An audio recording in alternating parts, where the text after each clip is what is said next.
ایک معروف مولوی صاحب نے اسلام 360 میں بات کرتے ہوئے نماز میں سورہ فاتحہ کی حدیث پر دکھایا کہ اسلام 360 میں اس حدیث میں ایڈیشن کی گئی ہے جو کہ واضح بھی تھا. اس کے بارے میں آپ کا کیا موقف ہے؟ اگر کوئی ایسی بات ہے کوئی بریکٹ میں تھی اور وہ غلطی سے لکھی گئی تو اس کے بارے میں ہمارا موقف یہ ہے کہ اگر کہیں غلطی ہو گئی ہے تو قرآن کی پرنٹنگ میں بھی غلطی ہو جاتی ہے.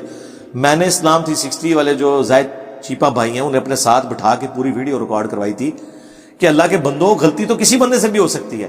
اس کے بعد پوری محنت تو کسی کی زیرو سے ملٹیپلائی نہ کرو. قرآن کی پرنٹنگ میں صفحے آگے پیچھے لگے جاتے ہیں تو اس کے بعد آپ کیا کہیں گے؟ قرآن کی پرنٹنگ بند کر دو، یا جنہوں نے پرنٹ کیا ان کے خلاف آپ احتجاج کریں گے. اس کی بجائے وہ انہوں نے اینڈ پہ لکھا ہوتا ہے ہر قرآن کے اینڈ پہ کہ اگر آپ کو غلطی دیکھیں تو ہمیں انفارم کریں، ہم نیا نسخہ آپ کو بھیجیں گے. تو اسلام 360 بھی ایک انسانی کوشش ہے. ٹائپنگ مسٹیکس ہو جاتی ہیں، کلیریکل مسٹیکس ہو جاتی ہیں.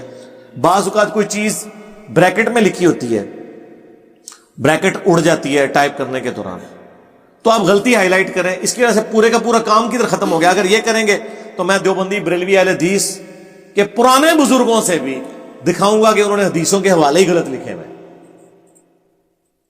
اور صدیوں سے چھپتے آ رہے ہیں اسی طریقے سے. وہ حدیثیں ان کتابوں میں موجود ہی نہیں ہیں، بس وہ لکھ دیا. جس طرح جگہ جگہ آپ دیکھتے ہیں کئی ایک جگہ وہ حدیث لکھی ہوگی کہ جی میں علم کا شہر ہوں، ٹھیک ہے جی، ابو بکر اس کی دیواریں ہیں، عثمان اس کی چھت ہے، عمر یہ، اور آگے لکھا ہوتا ہے بخاری شریف. یہ تو دنیا دی کسی حدیث کی کتاب ہے جو روایت موجود نہیں. ہاں یہ ہے ترمذی میں حکمت کا شہر ہوں، علی اس کا دروازہ ہے. اس کی سند میں کلام ہے لیکن اپنے متن کے اعتبار سے حدیث ٹھیک ہے. باقی تو گھاڑ کے بنا لی اور آگے بخاری شریف بھی لکھ دیا کولوئی. تو اس طرح نہیں ہوتا. یہ اگر اس طرح کی غلطیاں ہیں آپ ہائی لائٹ کریں، وہ انشاءاللہ تعالی ہم ان کو انفارم کریں گے. میں نے کئی ایک چیزیں کی، مثلا انہوں نے بخاری شریف میں، باقی کتابیں تو چلیں چھوٹی ہیں، بخاری شریف میں اتنا بڑا بلنڈر ہو گیا اسلام 360 میں کہ جو چیپٹرز کی ہیڈنگز تھی نا امام بخاری کی، وہ ساری انہوں نے ختم کر دی اور صرف حدیثیں لکھی. اب امام بخاری حدیث کے بعد اسے کوئی رزلٹ نکالتے ہیں جو اوپر لکھتے ہیں، اور اس چیپٹر کی ہیڈنگ میں بعض اوقات وہ ایسی حدیثیں لکھتے ہیں جو بخاری میں نہیں ہوتی، لیکن امام بخاری ان حدیثوں کو درست سمجھتے ہوئے اس سے رزلٹ نکال رہے ہوتے ہیں. وہ تو ساری اوور لک ہو گئی. مثلا صحیح بخاری میں امام بخاری نے چیپٹر کی ہیڈنگ میں یہ حدیث لی ہے کہ حضرت عمر فاروق رضی اللہ تعالیٰ عنہ نے ایک پاگل شخص کے بارے میں کوئی حد جاری کر دی تو مولا علی نے سیدنا عمر سے فرمایا کہ کیا آپ کو معلوم نہیں ہے کہ اللہ تعالیٰ نے 3 لوگوں سے قلم اٹھا لیا، ایک مجنون، دوسرا سویا ہوا شخص اور تیسرا نابالغ. تو حضرت عمر نے اپنا ڈیسیژن واپس کر لیا. اب یہ امام بخاری چیپٹر کی ہیڈنگ میں لے کے آئے. یہ حدیث بخاری میں آپ کو کہیں نظر نہیں آئے گی سوائے چیپٹر کی ہیڈنگ میں، اور باقاعدہ اسے رزلٹ امام بخاری نے نکالا. یہ حدیث ابن ماجہ میں ہے اور وہ راوی خود مولا علی ہے. رسول اللہ سے انہوں نے بیان کیا کہ نبی علیہ السلام نے فرمایا کہ 3 لوگوں سے اللہ تعالیٰ نے اپنی شریعت کا قلم اٹھا لیا ہے، مجنون پاگل شخص، سویا ہوا شخص، بلکہ اس میں تو الفاظ ہیں مجنون یہاں تک کہ اس کی عقل سلامت ہو جائے اگر وہ ٹھیک ہو جائے، سویا ہوا شخص یہاں تک کہ وہ جاگ جائے، اور نابالغ جب تک کہ وہ بالغ نہ ہو جائے.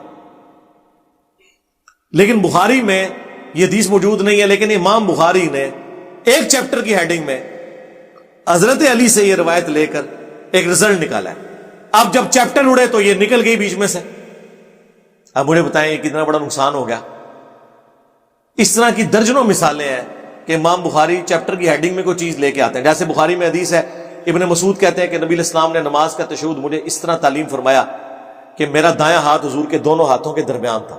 اس پہ امام بخاری نے باب باندھا ہے 2 ہاتھ سے مصافحہ کا جواز، اور پھر کچھ تابعین کے اقوال لے کر آئے کہ 2 ہاتھ سے مصافحہ کرنا بھی سنت ہے. لیکن اس طرح کی کوئی حدیث بخاری میں نہیں ہے. ہاں امام بخاری کی ایک الگ سے کتاب ہے الادب المفرد، اس میں موجود ہے. لیکن امام بخاری نے چیپٹر کی ہیڈنگ میں ابن مسعود والی حدیث کے اوپر یہ لکھ کے اپنا ایک عقیدہ بھی بتا دیا. تو اب بڑا ظلم ہے کہ آپ بخاری کے چیپٹر اڑا دیں. تو پھر میں نے جب ان کو بتایا تو انہوں نے پھر ٹائپنگ کروا کے اسے ایڈ کروایا. مسلم شریف کے نمبر فواد عبد الباقی والے لگے ہوئے تھے، وہ بٹوں والی نمبرنگ. وہ عجیب سی اوٹ پٹانگ نمبرنگ ہے، پتہ نہیں آج تک لوگ علماء سے بیان کر رہے ہیں. یہ آج کے اس ماڈرن دور میں اس طرح کی نمبرنگ بیان کرنا کہ 5 یا 6 طرق حدیث کے آئے اور سب کو ایک ہی نمبر لگا ہوا ہے بٹوں کے ذریعے، اس کی وجہ کنٹینیوس نمبرنگ ہو. دارالسلام نے بخاری مسلم کنٹینیوس نمبرنگ میں شائع کیا. بخاری تو ہے ہی کنٹینیوس تھی، مسلم کنٹینیوس ہے. تو پھر میں نے ان کو کہا کہ آپ کنٹینیوس نمبرنگ ڈالیں، ادروائز تو یہ پرابلم کھڑی ہو جائے گی. تو پھر مسلم شریف کے ہم نے نمبر درست کروائے. ابھی المستدرک للحاکم بھی ایڈ ہو چکی ہے، مسند احمد تو پہلے آ چکی تھی، پشتو ترجمہ آ چکا ہے. ٹھیک ہے، اب آہستہ آہستہ امپروومنٹ آ رہی ہے. مولوی کہتے ہیں پچ کھود دو، ایک کام نہ کرو،